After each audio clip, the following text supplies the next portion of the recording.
Hola, ¿qué tal? Bienvenidos a La Vida es Pega. Soy Lezama, este es mi podcast y estoy transmitiendo de Santiago de Chile. En esta quinta temporada de La Vida es Pega vamos a contar con la producción de Estado Diario y los queremos invitar además a que nos sigan tanto en Spotify como en Apple Podcast. A contar del año 75, el 8 de marzo se conmemora el Día Internacional de la Mujer en nuestro país y en todo el mundo. El 8M no es un día feriado en Chile, aunque todos los años las mujeres que viven en esta larga y angosta faja de tierra se congregan en torno a actividades oficiales y también extraoficiales. Y entre las extraoficiales, la marcha del 8M es cada día más multitudinaria, más significativa y más alegre. Pero, ¿qué se conmemora exactamente el Día Internacional de la Mujer? Para hablar acerca de este tema, se ha invitado a la profesora de Derecho Civil de la Universidad de Chile, Laura Albornoz, quien además fue ministra de la Mujer en el gobierno de la presidenta Bachelet y ha sido directora de Codelco y en la actualidad de ENAP. Laura, te queremos agradecer que hayas aceptado ser parte de este primer episodio de la quinta temporada de nuestro podcast. Recorcholi, qué bien, muchas gracias por la invitación, contenta de estar acá conversando además sobre un tema tan interesante como la conmemoración, ¿no?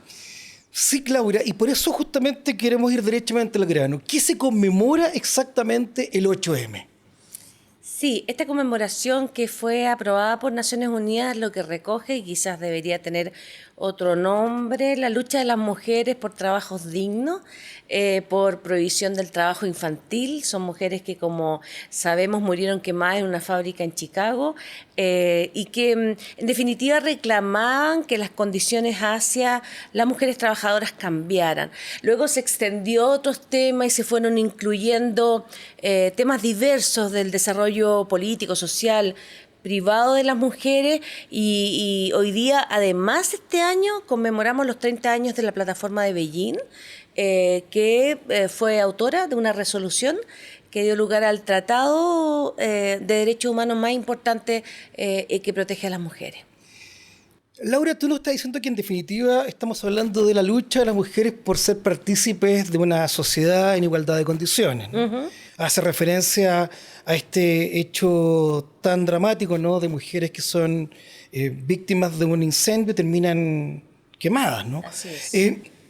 Pero vamos derecho al tema vinculado con la igualdad de género. Uh-huh. ¿Cuánto hemos avanzado en Chile en esta materia en los últimos años? A ver, yo tengo la impresión de que el avance se aceleró notoriamente con el retorno a la democracia, particularmente cuando los gobiernos de la Concertación cumplieron con el compromiso de crear una institucionalidad de género tal cual lo pedía Beijing y la CEDAW. Esa institucionalidad que se llamaba CERNAM y que hoy día se llama Ministerio de la Mujer y la Equidad de Género, diseñó distintas estrategias para avanzar en materia de igualdad. Algunas con más o menos resultado, con más o menos resistencia en el Estado, en el sector privado, en la sociedad civil, pero con mucho ahínco que a la postre se convirtió en una política de Estado, independiente del gobierno de turno, de gobiernos de derechas o de izquierdas o de centro. Se logró instalar una política de Estado que ha permitido grandes avances. Sin embargo, la condición de discriminación que vivió la mujer a lo largo de miles de años de historia no se supera ni con 30, ni con 40, ni con 50 años. Como dije, este año cumplimos 30 años desde la existencia de la plataforma de Beijing y yo tengo la percepción de que además tenemos una arremetida ultraconservadora que también afecta los avances. Justo hoy día leí un reportaje, me parece que en un medio digital, que hablaba de que justamente los espacios virtuales, los medios, cada vez más se observa estas manifestaciones conservadoras que retrotraen los derechos, que apuntan justamente a invisibilizar los avances de las mujeres, particularmente en esta materia. Entonces me parece a mí que, claro, hay avances, pero también uno está en posición como de alerta, por decirlo así. ¿Y cuál crees tú que ha sido el avance más significativo en igualdad de género en el caso de nuestro país?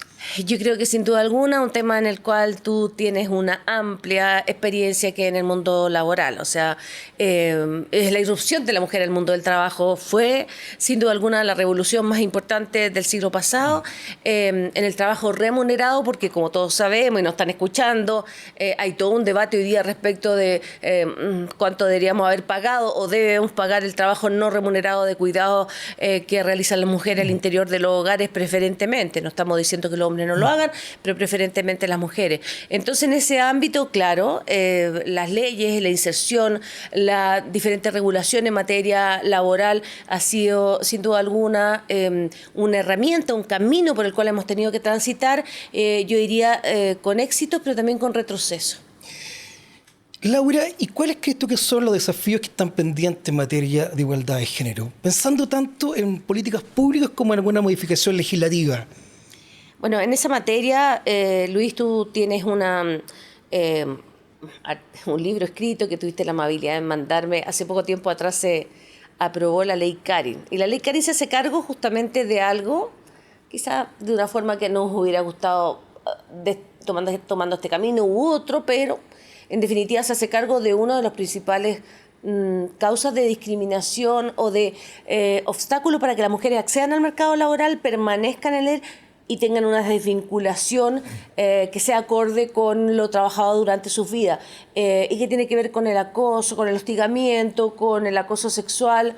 Y lo dije porque tú justamente escribiste un libro sobre esta materia con nuestro colega, tu hijo, sobre este asunto, el tema de la situación de la TENS que murió a propósito del acoso laboral fue no solamente tremendamente dolorosa, sino que da cuenta de un hecho que efectivamente hoy día sigue aquejando, dificulta, entrampa la vida de las mujeres. Pero no es solamente el acoso el impedimento más importante, sino que yo diría que es la posibilidad de repactar o establecer un nuevo pacto social en valga la redundancia, la sociedad en la que vivimos, en donde los roles, los poderes, el poder económico, las ganancias, puedan ser distribuidas de una manera más equitativa. Las mujeres tenemos iguales niveles de estudio, es más, según las cifras, las mujeres tenemos en promedio 6 años de estudio más que los hombres, y no obstante eso tenemos brechas salariales que son importantes, tenemos imposibilidad o limitaciones para acceder a espacios de poder, de decisión económica. En Chile es cosa de mirar los índices de participación de mujeres en los directorios de las empresas que cotizan en la bolsa. Seguimos teniendo dificultad del acceso al empleo de las mujeres de menos ingresos. La tasa de participación laboral en Chile de las mujeres no ha superado con fuerza el 50% y ha tenido retrocesos importantes. Tú recordarás lo que pasó en la pandemia. Seguimos teniendo problemas en los temas de cuidado. Mira, yo recién llegué unos minutos atrasada a este podcast. Y lo hice porque tuve un problema familiar del cual yo únicamente me hago cargo. Y eso es un tema, o sea, yo venía pensando, recuerdo que un compromiso laboral mío, o sea, yo comprometí con Luis a ir a esta entrevista, pero tuve que atrasarlo por un asunto relacionado con eso. Y estoy hablando de una persona privilegiada que tiene una profesión, tiene recursos económicos, fue ministra de Estado. Imagínate lo que pasa con muchas mujeres que nos están viendo, que son trabajadoras con menos redes familiares, económicas, que tienen que trasladarse en el sistema de transporte público. Yo también lo hago, hoy día vine en vehículo, pero lo utilizo, pero las condiciones son totalmente disímiles a las que yo puedo tener. Entonces, sin duda alguna, claro, cuando uno mira, no solamente tiene que mirar su vida, sino también la de mujeres más vulnerables, en situaciones distintas de origen, en regiones distintas, de origen étnico distinto. Entonces, claro, no existe ese avance importante en materia laboral que nos permita decir, oye, sí, no hay que frenar este tema porque ya hemos equilibrado la balanza. Eso no ha sucedido todavía. Laura, tú nos decías que hay un tema con brecha salarial a nivel de hombres y mujeres como uno de los temas pendientes en el derecho del trabajo chileno. En la actualidad existe una regla en el Código del Trabajo que señala que hay un principio, ¿no?, de igualdad salarial entre hombres y mujeres por igual función dentro de la empresa. Sí. Y hay un proyecto de ley que pretende justamente que la idea sea modificada pensando en un principio distinto. igualdad de remuneraciones entre hombres y mujeres por trabajo de igual valor. ¿Nos puedes explicar la diferencia entre igual función y trabajo de igual valor? Sí, lo que quiero explicar y que también quienes nos escuchan puedan entender es que en Chile se han hecho cosas para regular esta materia. Tú, Luis, muy bien lo dijiste, el Código del Trabajo habla de esto, se han iniciado reformas, en particular, si mal no recuerdo el número, la ley 20.348, que me tocó a mí firmar siendo ministra de Estado, acompañando a la presidenta Michelle Bachelet, justamente apuntaba a igualar esta situación. Sin embargo, ese proyecto de ley, que era originalmente muy positivo, ingresó al Parlamento y salió de una forma distinta.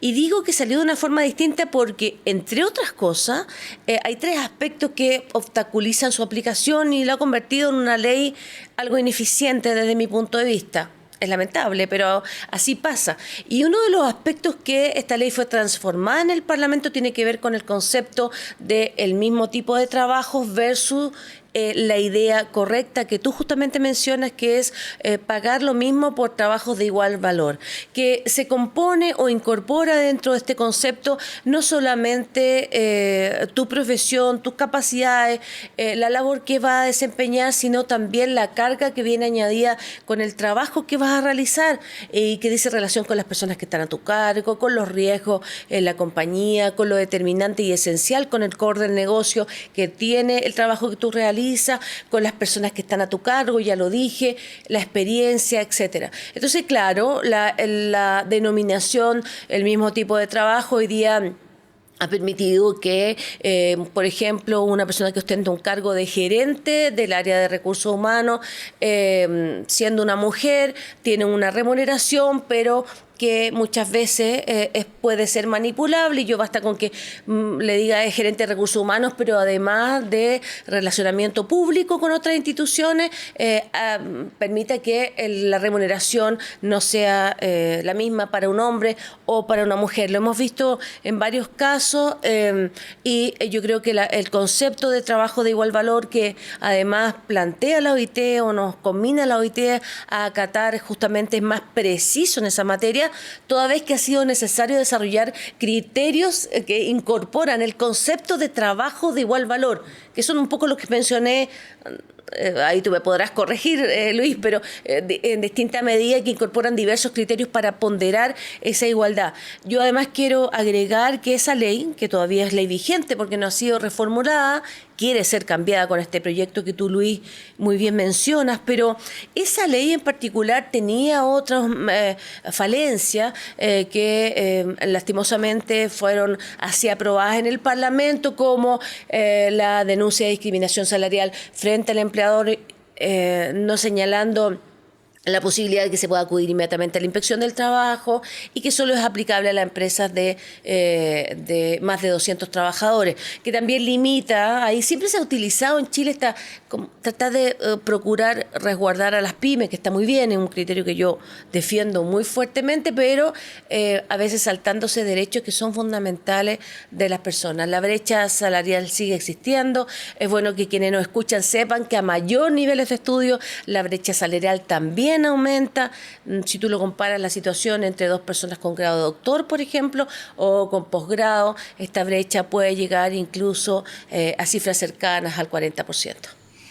Sí, tú tienes razón, es efectivamente una ley que tiene una aplicación que ha sido, yo diría que deficiente, en la medida en que es una igualdad formal, es por igual función dentro de la empresa, quien determina los cargos es el propio empleador, son empresas grandes, 200 más trabajadores. Y además te diría justamente que solo se produce el reclamo dentro de la empresa. Exacto. Y eso ha generado que efectivamente muchos trabajadores o muchas trabajadoras no reclamen, porque evidentemente dicen, esta es una investigación que va a quedar dentro del ámbito del dominio del empresario y no va a haber la posibilidad de seguir avanzando. Por eso yo creo que es importante esta idea de trabajo de igual valor. Laura, respecto del trabajo de cuidados, que tú hacías referencia diciendo, mire, el trabajo productivo es el trabajo que efectivamente el trabajo pagado, el trabajo remunerado, las mujeres se han incorporado con algunas dificultades al mercado laboral en Chile, pero el trabajo de cuidado es efectivamente un trabajo que no tiene un reconocimiento en el PIB. O sea, no se reconoce como que efectivamente sea un trabajo que merezca ser considerado dentro del PIB de cualquier estado como trabajo. Es un trabajo que es gratuito.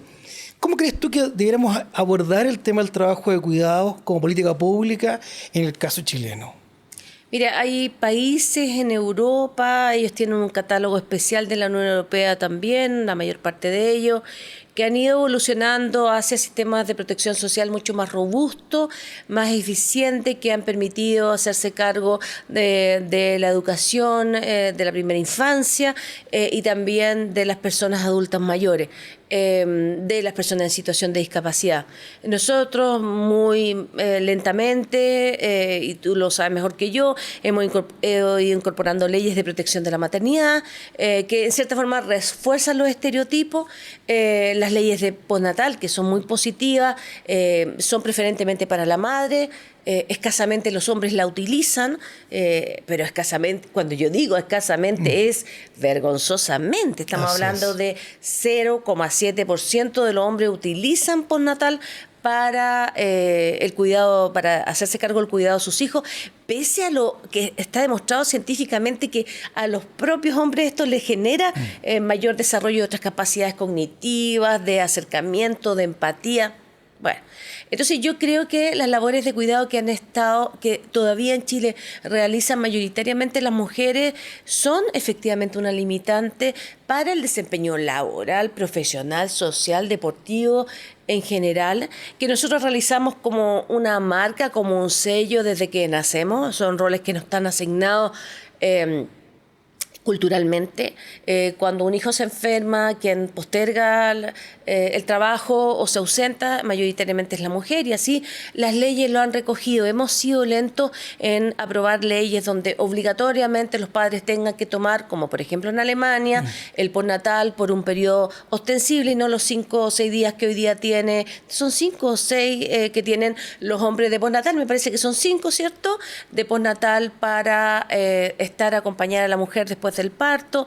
Entonces, claro, yo siento que hemos ido adoptando medidas que han reforzado el rol tradicional de que la que cuida, protege al niño después de nacer son las mujeres, pero que además hoy día nos hemos dado cuenta que no solamente tiene que ver con los niños menores de 2 años, sino con los niños adolescentes, con los hijos cuando tienen alguna enfermedad, con los adultos mayores. Mira, yo tengo un caso, pero evidente. Cuando uno llega ya a esta edad en que sigue siendo muy joven, pero no tanto, acompaña a sus padres en el proceso de transición a mayores. Y la sobrecarga que viene por el cuidado de los padres es muy preponderantemente está de cargo de las mujeres. Y eso, hay sistemas en Europa, por de pronto recuerdo el alemán, en Inglaterra tiene distinto matiz, particularmente por la corriente ideológica de los gobiernos en ese país, pero en Francia, en España, existe una cobertura mucho mayor de estas etapas de la vida, porque además ha aumentado la expectativa de vida, se ha disminuido la natalidad de manera impresionante, por lo tanto hay cambio también en la población del cual las políticas se tienen que hacer cargo. Y para responder directamente a tu pregunta, yo soy buena para darme vuelta, pero en Chile intentamos medir el aporte al Producto Interno Bruto de los labores de cuidado. Yo recuerdo que cuando asumí como ministra el 2006, con 37 años, fui a la primera reunión de mujeres regional en México y me invitaron a una comida y yo dije, uy, me están invitando las feministas a una comida, ¿de qué me irán a hablar? Y yo pensé, el aborto. Y sorprendentemente esa cena, que era con Marta Lama, una gran filósofa feminista latinoamericana, ella me planteó que el gran debate de este siglo tenía que ver con los cuidados y con cómo los cuidados y el deber de cuidado se impone como una limitante para el desarrollo pleno de las mujeres. Llegamos a Chile, quisimos medirlo, me dijeron, Laura, ¿qué estás haciendo? El presidente del Banco Central de aquel entonces, nosotros no hemos medido nunca eso, no. Entonces realizamos estudios de dedicación del tiempo de las mujeres y tratamos de ponderarlo. En aquel entonces, solamente haciendo un símil con el salario mínimo, que en aquel entonces era menos que eso, porque era el promedio de lo que ganaba una trabajadora de casa particular en Chile, que tú recordarás que era del 75% del salario mínimo, y establecimos en aquel entonces que era el 27% de un estudio que hicimos solo en la región metropolitana, el aporte de las mujeres en los trabajos de cuidado, cuando la cifra, luego del Banco Mundial, posteriormente cuando empezaron a cundir estos estudios, indican, y hoy día se han consolidado, que el aporte equivale al 40% del PIB de los países de la región, del mundo en general. 40%. Es increíble. Hemos hablado de brecha salarial, de trabajo de cuidado, hemos hablado de cómo las mujeres participan escasamente en los directorios, sobre todo en sociedades que están, digamos, en el IPSA, pero siempre que invitamos a alguien a conversar sobre un tema, la pregunta final es siempre que recomiende a nuestros auditores un libro o una película que hagan posible entender de lo que hemos hablado en este episodio. Sí, yo hice la tarea. Fantástico. Y está ahí en mi celular. Pero si me acercan la cartera, yo les voy a contar, hay varias películas. Sobre la discriminación hay mucha. Sobre los temas de cuidado. Muchas gracias. Mientras uno le pone estos condimentos, estas entrevistas son más simpáticas, pero había notado una en particular que me parecía muy bien, que se llama 6888.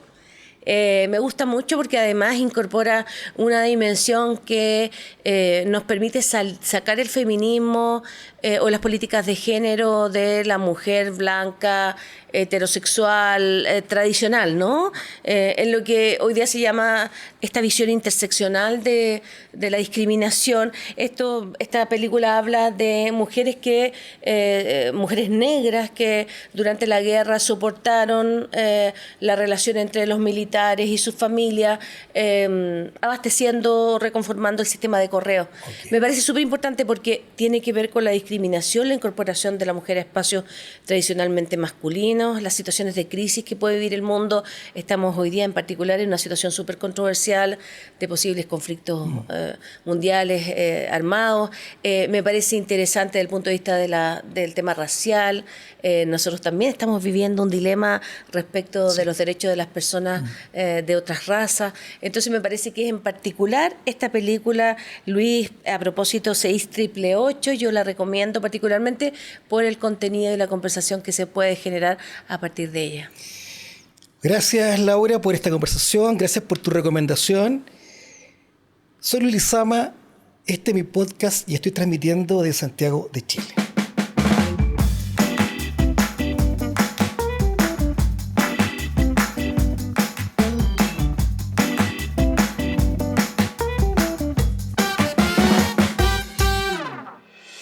Porque ahora el contenido también se escucha. Estado Diario.